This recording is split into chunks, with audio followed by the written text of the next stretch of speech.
Hello student, आज हम लोग ट्वेल्थ के फिजिक्स का chapter mechanical properties of matter ये पढ़ने जा रहे हैं। ये चैप्टर 3 पार्ट्स में डिवाइड किया गया है। पहले हम लोग पढ़ेंगे कि mechanical properties of solid that is elasticity. तो सॉलिड में क्या मैकेनिकल प्रॉपर्टीज है इसके बारे में हम लोग आज जानेंगे। उसके बाद हम लोग जाएंगे लिक्विड, फ्लूइड, गैस, लिक्विड दोनों में, लेकिन आज हम लोग पढ़ेंगे सॉलिड के बारे में। तो देखो, सबसे पहले हम लोग आते हैं रिजिड बॉडी क्या है। हम लोग पढ़े थे रिजिड बॉडी। तो रिजिड बॉडी क्या है? जैसे ये एक पेन, रिजिड बॉडी, मान लो सपोज ये स्टील का बना हुआ है या कुछ ऐसा हार्ड सब्सटेंस का बना हुआ है जिसको हम क्या करेंगे, बेंड करना चाहेंगे तो ये बेंड नहीं होगा। ठीक है, तो प्रैक्टिकली तो रिजिड बॉडी होता ही नहीं, कोई भी फोर्स में वो ब्रिटल हो सकता है या बेंड हो सकता है, लेकिन हम लोग फिजिक्स में मानकर चलेंगे क्या ये एक रिजिड बॉडी है। इसके मॉलिक्यूल्स क्या होता है, एक दूसरे से बहुत स्ट्रॉन्ग फोर्स से जुड़ा हुआ रहता है, इसको हम शेप चेंज भी कर सकते हैं। ठीक है, अगर हम रिजिड बॉडी है और एक लिमिट के बाद इसको हम बेंड करना चाहेंगे तो ये बेंड होगा। जैसे स्टील का रॉड या ब्लेड को बेंड करना चाहेंगे तो रिजिड बॉडी है, सॉलिड सब्सटेंस है, लेकिन वो बेंड हो जाएगा। लेकिन बेंड होने के बाद उसको अगर ये एक्सटर्नल फोर्स जो हम अप्लाई करते हैं, वो अप्लाई करने के बाद वो बेंड हो रहा है, उसको अगर हम हटा देते हैं तो क्या होगा, वो ओरिजिनल पोजीशन में फिर आ जाएगा। ठीक, तो ये प्रॉपर्टीज हो रहा है सॉलिड में। तो क्या प्रॉपर्टीज हो रहा है कि after removing of external force वो क्या होता है, वो अपना ओरिजिनल पोजीशन में फिर वापस।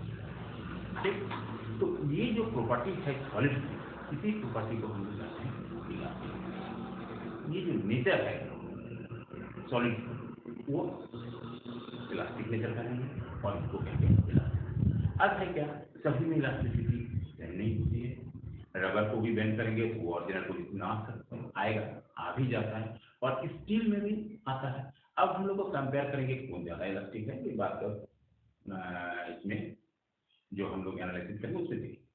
तो अभी हम लोग इलास्टिसिटी का डेफिनेशन हम लोग क्या देंगे, क्या कि अगर हम एक्सटर्नल फोर्स को रिमूव कर देंगे, एक्सटर्नल फोर्स जैसे दे रहे हैं वो बेंड हो रहा है, तो बेंड हो गया, वो अपना ओरिजिनल पोजीशन से हट गया। जैसे हम रिमूव करेंगे तो फिर वो ओरिजिनल पोजीशन में आ जाएगा। इसका माने इस फोर्स के अगेंस्ट में ये इंटरमॉलिक्यूलर फोर्स जो इंटीरियर द सब्सटेंस एक डेवलप कर रहा है, वो क्या कर रहा है, ये जैसे फोर्स हटे फिर वो उस फोर्स एक्ट कर रहा है, वो उसको ले आ रहा है अपना पोजीशन। तो ये जो अंदर की फोर्स है इसको कहेंगे हम लोग, क्या कहेंगे इसको, जो अंदर की फोर्स है, जो एक्सटर्नल फोर्स है इसको कहेंगे डिफॉर्मिंग फोर्स, क्योंकि ये डिफॉर्म हो रहा है। और जो अंदर का फोर्स लग रहा है उसको कहेंगे हम लोग रेस्टोर, जो रेस्टोर कर रहा है कौन, इंटरमॉलिक्यूलर। इसका मॉलिक्यूलर थ्योरी से भी समझेंगे। तो सबसे पहले हम लोग जानेंगे कि इलास्टिसिटी का क्या डेफिनेशन होना चाहिए। तो डेफिनेशन देखो क्या है जो हम लिखे, the tendency of a body to regain its original configuration after removal of deforming force up to its elastic limit. अब इलास्टिक लिमिट का क्यों जिक्र किया, क्योंकि इलास्टिक लिमिट के बाद भी अगर हम फोर्स लगाते जाएं तो जैसे ब्लेड को एकदम बेंड करो बेंड करो बेंड करो, और वो अगर 180 में बेंड कर देंगे तो क्या होगा, तो एक लिमिट होना चाहिए जिस तक वो सह सके, उस लिमिट को कहेंगे हम लोग इलास्टिसिटी। ये डेफिनेशन है। तो इलास्टिसिटी समझ में आ रहा है, रिजिड बॉडी में है, सॉलिड पार्टिकल में है। अब अलग अलग पार्टिकल का इलास्टिक नेचर अलग होगा। जैसे मिट्टी का कोई मूर्ति या कोई चीज है, या मिट्टी का कोई कप, उसको हम बेंड करेंगे तो ब्रिटल टूट जाएगा, इलास्टिसिटी बहुत ही कम है, वो रिगन नहीं कर पाएगा। अभी हम लोग बात करेंगे कि स्टील और रबर में कौन ज्यादा इलास्टिक नेचर का है, इलास्टिक नेचर का कौन ज्यादा है। एक नंबर में आएंगे स्टील और 2 नंबर में आएंगे रबर।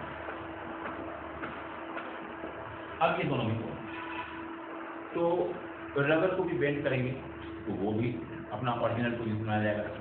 लेकिन दोनों में कौन है, कैसे नेचर है, जैसे स्टील का रॉड लेंगे, इसको बेंड कर दिए, ये आ गया ओरिजिनल पोजीशन में। रबर को लेंगे, रबर का कोई स्टिक बेंड कर नहीं जाएगा। तो देखो जो जल्दी आता है, जो ज्यादा फोर्स से रिटर्न आ रहा है, रिगेन कर रहा है, इसका मतलब उसका इंटरमोलिकुलर जो फोर्स रिस्टोर कर रहा है वो ज्यादा है, तो वो खूब जल्दी, बहुत ही स्पीडली वो अपना पोजीशन को रिगेन कर रहा है। तो इस केस में स्टील ज्यादा करेगा रिगेन। रबर की तुलना में रबर स्टील को रिगेन नहीं करे, उसके लिए हमको ज्यादा से ज्यादा फोर्स लगाना होगा अगेंस्ट द इंटरमोलिकुलर जो रेस्टोरिंग फोर्स है। तो जितने ज्यादा फोर्स लगाएंगे और रिगेन करने में उसमें ज्यादा फोर्स लगेगा उसको, तो उसको कहेंगे ज्यादा मोर इलास्टिक। तो इस केस में steel more elastic than rubber. Clear है? तो steel more elastic than rubber, ये है फिजिकल मीनिंग। इसका मैथमेटिकल भी टर्म है जो हम लोग प्रूव कर देंगे कि स्टील ज्यादा इलास्टिक है, वो बात है, ज्यादा फोर्स लग रहा है वो भी। ठीक है, तो यहाँ फर्स्ट हम लोग टॉपिक पढ़े कि इलास्टिसिटी क्या है और इलास्टिक नेचर किसका ज्यादा है, स्टील या रबर का। ये आते रहता है, तो स्टील हो गया, क्लियर हो गया। अब हम लोग जाएंगे कि एक्सटर्नल फोर्स जो लगाएंगे, तो एक्सटर्नल फोर्स लगाने के बाद वो क्या होगा, डिफॉर्म करेगा, उसको डिफॉर्मिंग फोर्स कहेंगे। जहां हम किसी बॉडी को, मान लो ये वो सब्सटेंस है, इस पर हम एक्सटर्नल फोर्स लगा रहे हैं, तो वो हो सकता है ये इधर बेंड हो जाए, अपना इस पोजीशन में आ जाए, फिर फोर्स को हटा देंगे, रिमूव, इस फोर्स को कहेंगे external force, that is external force. ठीक है, अब एक्सटर्नल फोर्स को ये हम लोग कहेंगे डिफॉर्मिंग फोर्स, जो डिफॉर्म कर रहा है, डिफॉर्मिंग फोर्स, एक्सटर्नल फोर्स।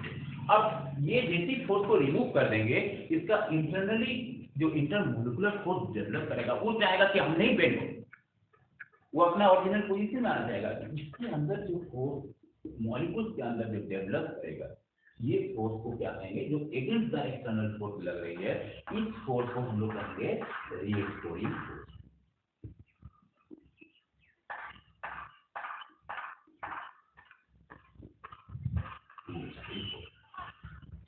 तो ये दोनों फोर्स एक दूसरे से अपोजिट नेचर का होगा और एक दूसरे को अपोज करेगा। ये हो गया एक्सटर्नल फोर्स और ये हो गया रिफॉर्मिंग फोर्स और रेस्टोरिंग। ठीक है, अब अगर किसी ऑब्जेक्ट को हम यहाँ से हैंगिंग कर दें एक रिजिड पे, अब इसमें हम वेट हैंग कर दें, तो वेट हैंग करने के कारण इसका हो सकता है कि थोड़ा सा लेंथ में इंक्रीमेंट हो। मान लो ओरिजिनल लेंथ L है और इंक्रीमेंट है, बहुत ही स्मॉल अमाउंट में इंक्रीमेंट कर सकता है। जैसे एक स्प्रिंग को खींचेंगे तो बढ़ेगा और प्रेस करेंगे, कंप्रेस करेंगे तो छोटा होगा। ठीक है, तो ये वेट या फोर्स लगाने के बाद ये एक्सटर्नल फोर्स है, ये इंक्रीमेंट फोर्स। अगर हम फोर्स को रिमूव कर दें इलास्टिक लिमिट के अंदर, तो ये अगेंस्ट द फिर रेस्टोरिंग फोर्स लगेगा, वो फिर ओरिजिनल पोजीशन में आ जाएगा। ठीक है, तो ये जो इंक्रीमेंट हो रहा है ये ओरिजिनल लेंथ में, ठीक, तो जो इंक्रीमेंट हो रहा है ओरिजिनल लेंथ में, तो ये किसके कारण हो रहा है, एक्सटर्नल फोर्स के कारण, और फिर अपना ओरिजिनल पोजीशन में कैसे आ रहा है, रेस्टोरिंग फोर्स के कारण।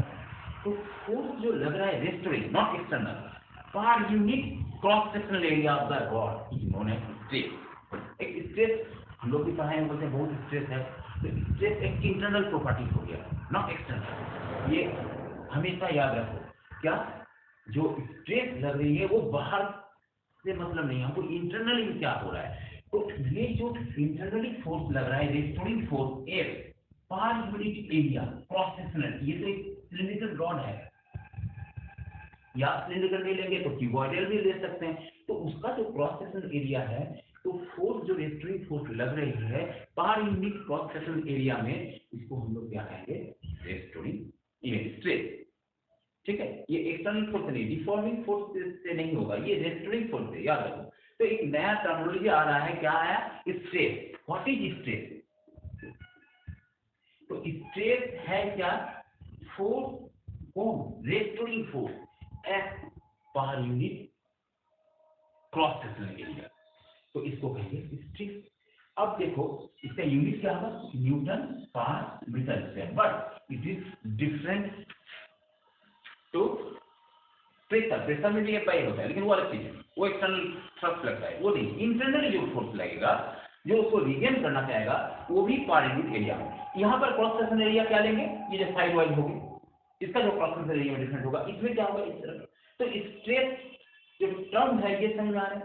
अब स्ट्रेस इसमें अलग होगा, इसमें अलग होगा, फिर डिफरेंट टाइप्स ऑफ स्ट्रेस आ जा रहा है। तो हम लोग डिफरेंट टाइप्स ऑफ स्ट्रेस पढ़ेंगे। तो पहले स्ट्रेस क्या हो गया, अगर डेफिनेशन लिखना चाहते हो क्या होगा कि restoring force at per unit cross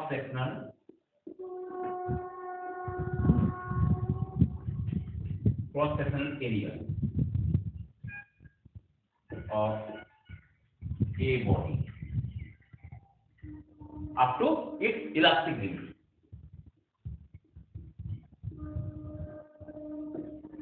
Elastic limit is called stress. समझ में आ गया स्ट्रेस क्या है। अब हम लोग आएंगे कि स्ट्रेस जो आ रहा है, कितना टाइप का हम लोग स्ट्रेस हो रहा है वो देखेंगे, कितना टाइप का स्ट्रेस बन सकता है। यहाँ तक ठीक है, इसको नोट कर लो। हम इसको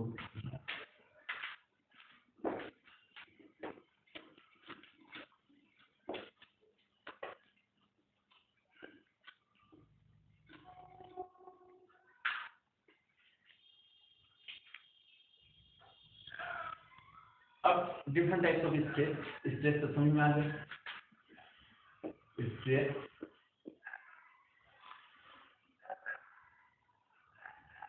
नंबर 1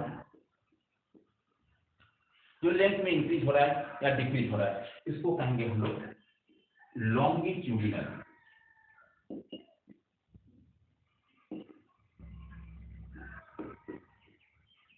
देखो स्ट्रेस में बहुत सारा बुक में अलग अलग सिंबल यूज किया है। स्ट्रेस में कोई पी यूज किया है, कोई अदर कुछ यूज किया है, ठीक है। लॉन्गिट्यूडिनल स्ट्रेस नंबर 2 ये किसमें होगा, इसको टेंसाइल स्ट्रेंथ भी कहते हैं। टेंसाइल स्ट्रेस, टेंसाइल स्ट्रेस भी कहा जाता है नंबर 1। नंबर 2 में अगर उसको साइड वाइज, जैसे एक सरफेस को हम रिजिड कर दें, चिपका दें किसी रिजिड बेस से, और दूसरा में टेंजेंशियल फोर्स लगाएं, तो उसमें जो उसका डिफॉर्मिंग होगा, that is known as shearing stress. Shearing, इसको शेयरिंग स्ट्रेस भी बोला जाता है, या इसको टेंजेंशियल स्ट्रेस भी बोला जाता है। टेंजेंशियल। नंबर 3 अगर किसी भी लिक्विड में, किसी भी मान लो सपोज एक बैलून में हवा भर दिए लिक्विड में, तो एक लिक्विड में अगर हम, ये लिक्विड है इसमें बैलून को भर दिए, तो बैलून के चारों तरफ क्या होगा, लिक्विड प्रेशर डालेगा। प्रेशर तो स्केलर क्वांटिटी है, स्ट्रेस भी स्केलर क्वांटिटी है, हाँ। तो ये प्रेशर के कारण ये छोटा हो जाएगा, डिक्रीज करेगा इसका वॉल्यूम। तो इस तरह का फिर अगर हम इसको लिक्विड से बाहर कर देंगे तो फिर ये ओरिजिनल सेट में रिगेन कर जाएगा, आ जाएगा। तो इस तरह का जो स्ट्रेस है इसको हम लोग कहेंगे वॉल्यूम स्ट्रेस। Volume stress.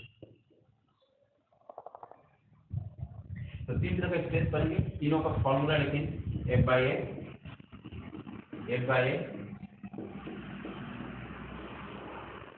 अब देखो ये तो स्ट्रेस हो गया, स्ट्रेस 3 तरह का भी हम लोग पढ़े। अब ये जो स्ट्रेस के कारण क्या हो रहा है, सब सेकंड साइज चेंज हो रहा है। तो इतना सेकंड साइज चेंज हो रहा है, इसको अगर हम कंपेयर करते हैं इसके ओरिजिनल लेंथ या वॉल्यूम या अदर सरफेस एरिया में, तो इसमें भी चेंजिंग का एक रेशियो आएगा। तो इसको कहेंगे हम लोग स्ट्रेन। तो एक नया वर्ड फिर आया, स्ट्रेन। क्या है स्ट्रेन? जैसे यहाँ से एक रिजिड बेस है, फिर से हम बता रहे हैं एक स्प्रिंग को लटका दिए, तो इसका ओरिजिनल लेंथ L है, स्प्रिंग में कोई वेट नहीं है, नीचे की तरफ एक्सटर्नल फोर्स लगा रहे हैं, डिफॉर्मिंग फोर्स, तो इसका इंक्रीमेंट हुआ थोड़ा सा, ये इंक्रीमेंट हुआ डेल्टा है फोर्स लगाने के बाद, फिर वो रिगेन कर जाएगा। अगर वो इलास्टिक लिमिट के अंदर फोर्स लगा रहे हैं तो फिर रिगेन कर जाएगा ओरिजिनल। तो क्या इसका इंक्रीमेंट हुआ, डेल्टा एल इंक्रीमेंट हुआ, आउट ऑफ एल। तो ये जो रेशियो है, इस रेशियो को करने हम strain has no unit, what, because both are the same, metre metre cancel to each other, तो स्ट्रेन का कोई यूनिट नहीं होगा। लेकिन स्ट्रेन होगा क्या, इसका अगर लेंथ के वाइज कंप्रेस हो या डिक्रीज हो, माने कंप्रेस हो माने डिक्रीज होना, और इलोंगेटेड होगा बढ़ेगा, तो दोनों केस में ये बढ़ेगा तो डेल्टा एल प्लस लेंगे, नहीं तो माइनस होगा, ये इसको कहेंगे। अब उसका वॉल्यूम में भी इंक्रीमेंट हो सकता है, तो ये भी डिफरेंट टाइप का स्ट्रेन होगा, जैसे स्ट्रेन में स्ट्रेस डिफरेंट पड़ेगा, ये भी डिफरेंट टाइप का होगा। चलो उसको देखते हैं।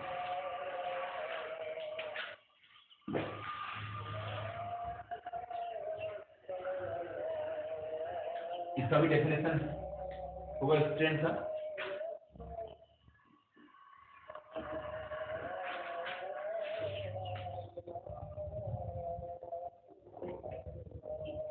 Longitudinal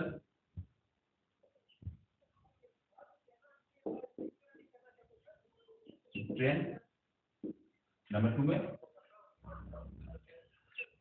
sharing strain,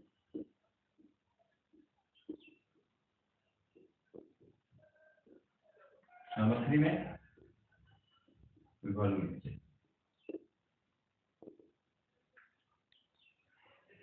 longitudinal strain का फॉर्मूला क्या होगा, डेल्टा एल बाई एल।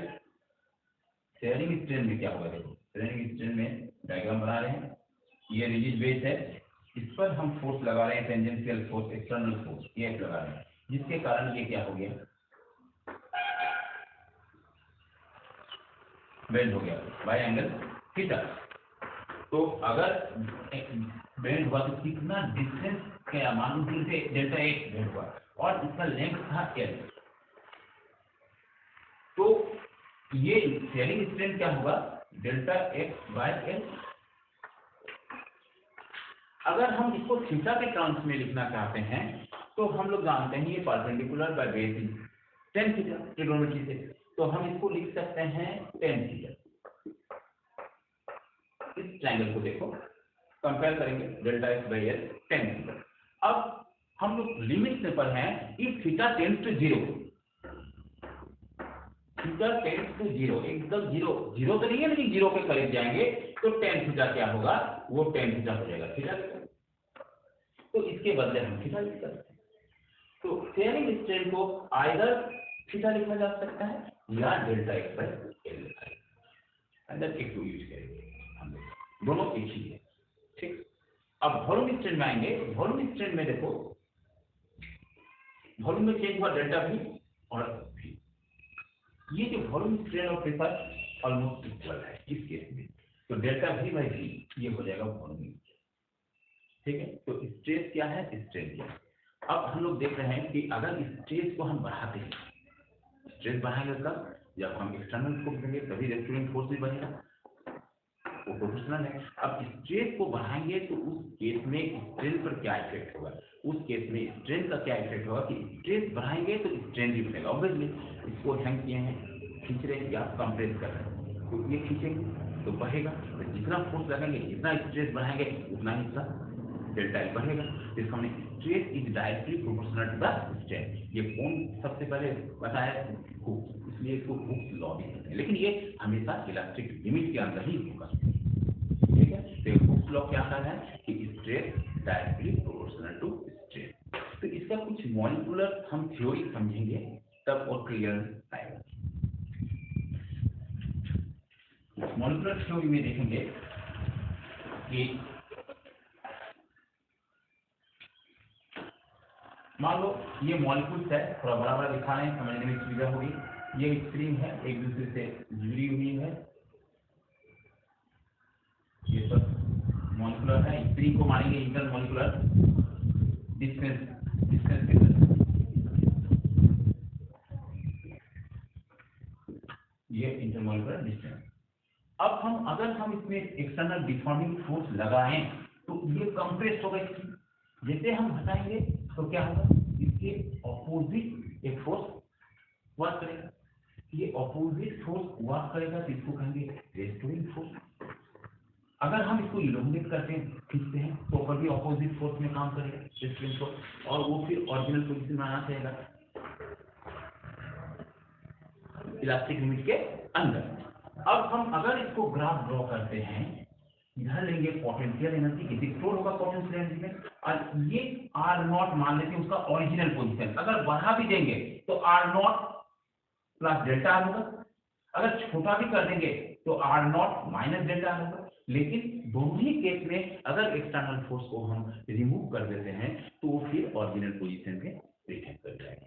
तो पोटेंशियल एनर्जी में ये एनर्जी को भी तुम लोग फॉलो कर सकते हो, इसमें भी वो देखोगे कि पोटेंशियल एनर्जी का साथ जो आर नॉट, ये आर नॉट का ग्राफ है, इस तरह का ग्राफ आएगा। क्या है, मान लो यहाँ आर नॉट है, this is distance with R not, ये नेगेटिव है, ये इधर प्लस है। अब देखो आर नॉट को हम बढ़ा देंगे, ये एक्स एक्सिस, ये वाई एक्सिस, आर नॉट को अगर हम बढ़ा देते हैं तो भी अगेंस्ट में फोर्स लगेगा और पोटेंशियल एनर्जी बढ़ते जाएगा। देखो आर नॉट को बढ़ाने के साथ साथ ये पोटेंशियल एनर्जी को इंक्रीमेंट कर रहा है, और आर नॉट को इससे भी छोटा कर देंगे तो भी पोटेंशियल एनर्जी इंक्रीज कर रहा है। तो आइदर आर नॉट में सबसे मिनिमम पोटेंशियल एनर्जी होगा, जो ओरिजिनल मॉलिक्यूलर का जो स्थिति है, पोजीशन है, वहां सबसे कम पोटेंशियल एनर्जी होगी। अगर इसको बढ़ा भी दे, आर नॉट से बढ़ा दे, इसको डेल्टा ऐड कर दे, तो भी पोटेंशियल एनर्जी बढ़ जाएगा, क्योंकि फिर रिगेन करेगा, वो एनर्जी स्टोर हो जाएगा ऐसे पोटेंशियल एनर्जी जैसे स्प्रिंग में होती है। और अगर कंप्रेस करेंगे तो भी उसमें पोटेंशियल एनर्जी स्टोर हो जाएगा और उसको फिर वो अपना पोजीशन में रिटर्न करना चाहेगा, तो ये तो पोटेंशियल एनर्जी में स्टोर होगा। तो ये ग्राफ से क्लियर पता चलता है कि आर नॉट को आइदर हम बढ़ाएंगे, आर नॉट को either R not plus delta R करेंगे तो भी पोटेंशियल एनर्जी इंक्रीमेंट कर रहा है, और आर नॉट को माइनस भी करेंगे डेल्टा आर से, डेल्टा आर माइनस करिए तो भी पोटेंशियल एनर्जी इंक्रीमेंट कर रहा है, दोनों केस में। यही उसका फिगर है, ये डायग्राम है, ये diagram between potential energy and R not. R not क्या है, intermolecular original position, original distance between two molecule. ये मॉलिक्यूलर थ्योरी से हम लोग इस इलास्टिसिटी को समझते हैं। तो हम लोग पिछले टॉपिक में जाने, क्या टॉपिक था कि स्ट्रेस और स्ट्रेन में क्या रिलेशन है।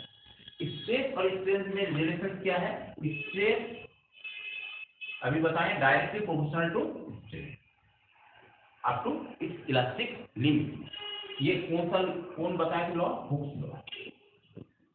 हुक्स लॉ, हुक्स लॉ आता है एग्जाम में, ये लिखना है। अब स्ट्रेस, ये प्रोपोर्शनल को हटाएंगे तो क्या होगा बताओ, स्ट्रेस प्रोपोर्शनल एक कांस्टेंट आएगा, इस कांस्टेंट को सिग्मा लिख सकते हो या दूसरा भी फोर्स लिख सकते हो। तो ये क्या हो जाएगा, stress directly proportional to strain, एक कांस्टेंट आ जाएगा स्ट्रेन। अब ये सिग्मा क्या हो जाएगा, ये सिग्मा आ जाएगा स्ट्रेन बाय स्ट्रेन। इस सिग्मा को क्या कहेंगे, कांस्टेंट है, इसको कहेंगे modulus of elasticity, modulus of elasticity.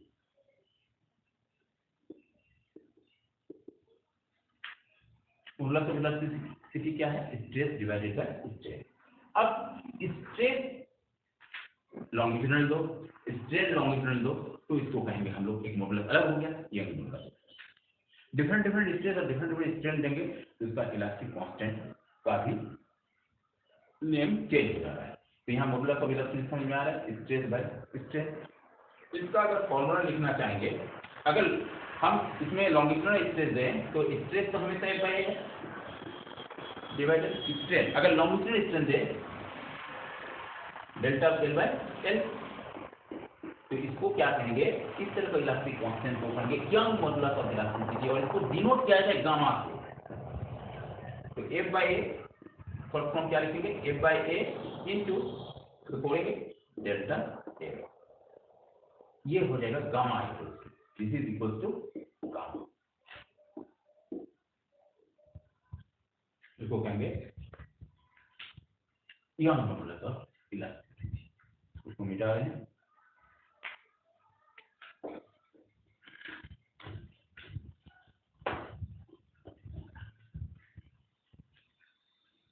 तो इसको कहेंगे इलास्टिक कांस्टेंट, इलास्टिक कांस्टेंट। तो डिफरेंट डिफरेंट इलास्टिक कांस्टेंट हम लोग अभी करेंगे। फर्स्ट है नंबर 1 योंग मॉडुलस और इलास्टिसिटी, डिनोट करेंगे गामा। तो गामा इक्वल्स टू क्या होगा, F by A delta L by L equals to F by A into L by delta. Gamma equals to हो जाएगा F L A डेल्टा।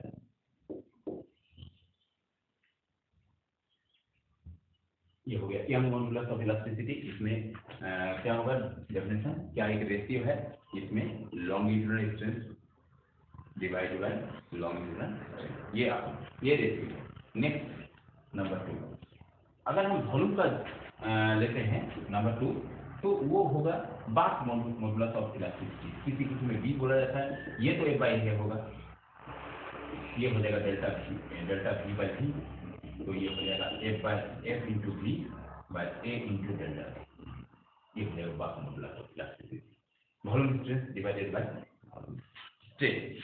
अब है shearing stress by shearing stress. तो shearing stress by shearing stress तो हम लोग क्या करते हैं, देखो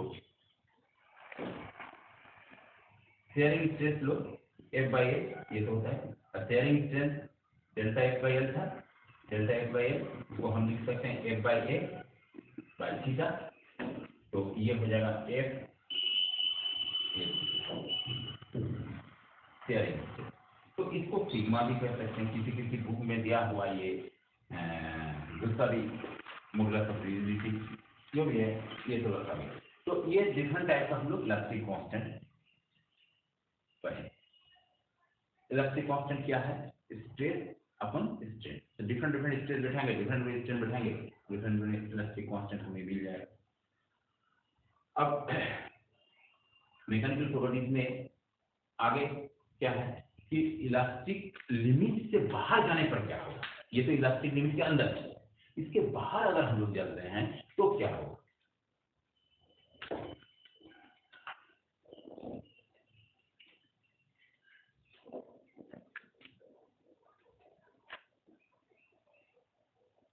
ग्राफ से समझते हैं।